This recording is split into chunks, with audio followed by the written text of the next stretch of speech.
As president, I will once again stand strongly with the state of Israel, and we will cut off the money to the terrorists on day one. And reimpose the travel ban on terror-afflicted countries. I had a travel ban. You know, we think of it. I don't like talking about it, but now I can, because the time is up. I went 4 years without a problem. 4 years, because I had a travel ban. And the Islamic terrorists weren't allowed. It was very tough for them. I had a very strong travel ban. We didn't have a problem in 4 years. People forget that. People forget what happened before I was there. We had a big, big problem. But the bloodshed and killing that we saw this week will never, ever be allowed to happen on American soil, except for the fact that we have now allowed tens of thousands of probable terrorists into our country. We have people coming, men, coming in from China by the thousands. Men, not women, men coming in by the thousands. We have men coming in from the Middle East by the thousands and thousands, and they let them come in, just come right in. There's something going on, and we got to be careful. We need smart leadership. If we don't have smart leadership, we're not going to have a country any longer.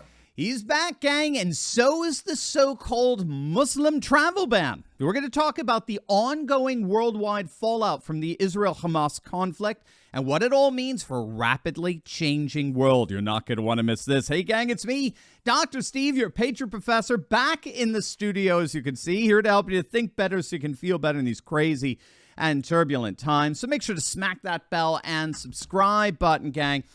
President Trump was in New Hampshire the other day, where he publicly declared that if reelected, he will indeed reinstate his highly controversial travel ban.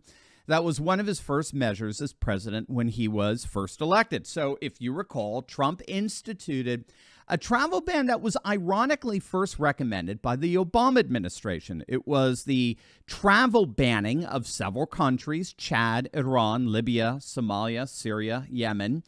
It was hugely popular at the time in the polls, but that didn't stop the legacy media from infamously designating it the Muslim travel ban, to highlight what they considered the inherently racist and xenophobic nature of the ban. The AP, in fact, went so far as to say that the travel ban also affects what they called two non-Muslim countries, referring to travelers from North Korea and some Venezuelan government officials and their families. So this really was nothing less than the corporatist globalist media picking sides, as they always do. They picked the secular corporatist globalist side, which tried to argue that the travel ban was unconstitutional because it was Islamophobic.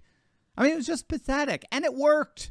The ban was originally struck down by a judicial fiat, and interestingly, the lower courts never really explained why they rejected the notion that the president of the United States had the power to legally block entry of travelers he deemed security threats.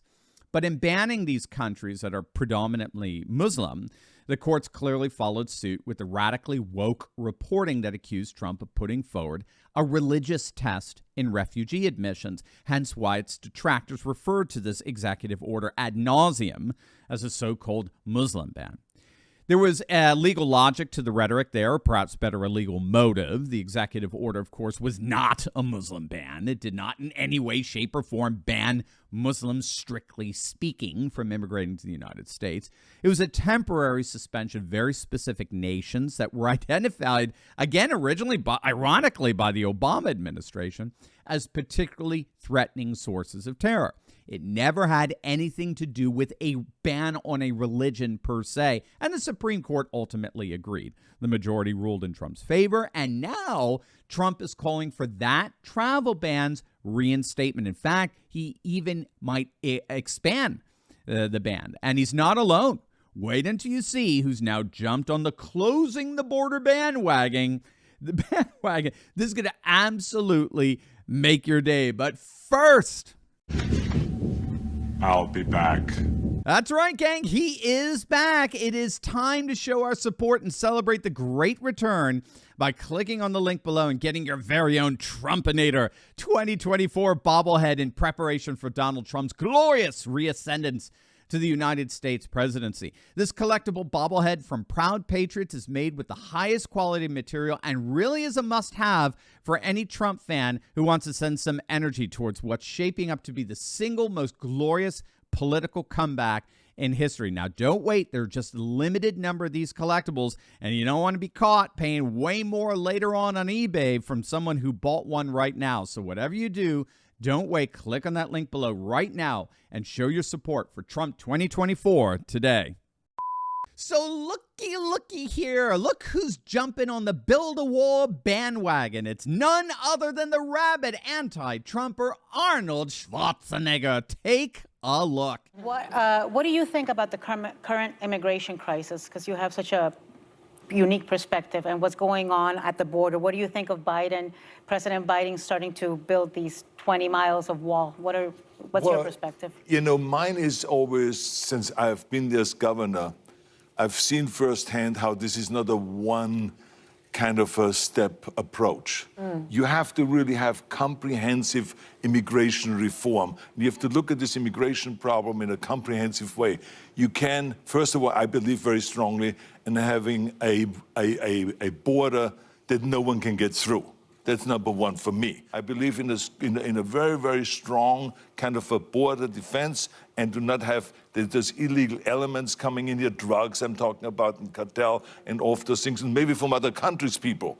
You know, I'm always worried about terrorism and all this stuff, and I've seen the studies when I was governor, the great danger there is in this area. So we have to have a really secure border, but we got to go and reform our immigration system. This is where the action is, I think. So an impenetrable border is Arnold's number one priority. So now even never-Trumpers are becoming Trumpian on the border. And it's not hard to explain.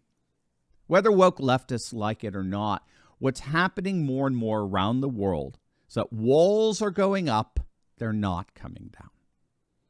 What we've seen over the last 3 years with the border crisis deliberately instituted by bumbling Biden has been an aberration. It's been an anomaly. Everywhere we look, walls are going up. They're not coming down. There's a reason 2016 was called the year of the wall, because everywhere you look, nations were tightening their borders. I mean, you could look at France, Hungary, India, Austria, Italy, Greece, Israel. You could go on and on and on. Everywhere you go, everywhere you look, border walls were going up. They weren't coming down. And these are thoroughly nationalist, populist walls that seek to protect culture and religion and tradition and language and land and custom from the anti-cultural dynamics of globalization. And now what we're seeing in Israel with the Hamas militants, the whole notion of borders is back front and center, and it totally and completely humiliates the woke left and their borderless fantasy land. This is going to be one of the major fallouts from this Hamas-Israeli conflict. We now have studies that found that terrorist acts almost always sway the vast majority of the population way to the political right, largely because they remind the population of the importance of border security, which, of course, is the political position of the nationalist populist right.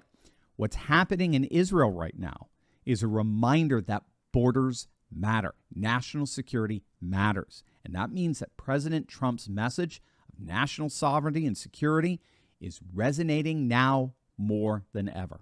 It's no coincidence that Rasmussen Polling is reporting that they have data that shows that upwards of 30% of Democrats, yes, you heard that right, 30% of Democrats, according to Rasmussen, are ready to vote Trump. This is what may indeed perhaps be the single biggest fallout issue from the Hamas-Israel conflict. A return to border security is the central issue of 2024. Promises a Trump blowout like we never even imagined. Hey, gang, I know what it's like to feel alone out there in these turbulent times, but I broke free.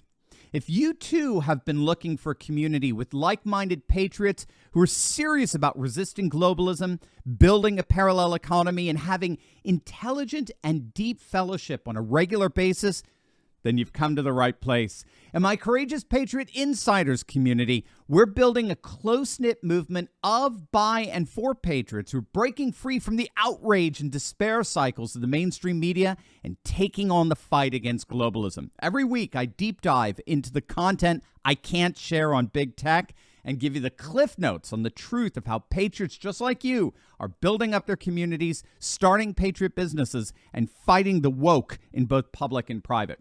All with a few history and political lessons from yours truly, of course. If you want to stop feeling alone as a patriot and stand together with this fast-growing community, be sure to click on the link in the description below. Don't wait. Join me and my Patriot Coalition today, and let's get fighting.